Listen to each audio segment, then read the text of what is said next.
সুন্দরবনের মাতলা নদীর ধারে রঘুনাথপুর নামে একটি গ্রাম ছিল। আর গাঁয়ের মাঝে ছিল একটি বড় বট গাছ। অনেকে বলতো এই বট গাছে নাকি ব্রহ্মদৈত্য থাকতো।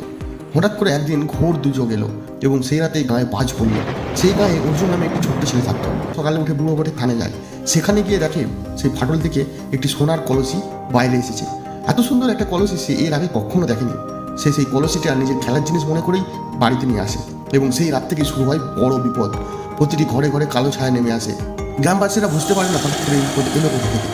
ভূতের আতঙ্কে যে যার বাড়ি থেকে ছুটে পালাতে শুরু করলো।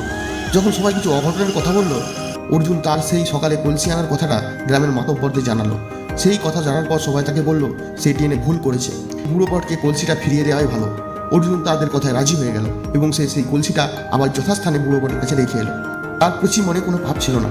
সে খেলার জিনিস ভেবেই সেটা নিয়ে এসেছিল, আর সেটা বুঝেই বুড়ো বট তাকে ক্ষমা করে দিল। তারপর থেকে প্রতি পূর্ণিমায় সেই বুড়ো বটকে সকলে পুজো করতে শুরু করলো।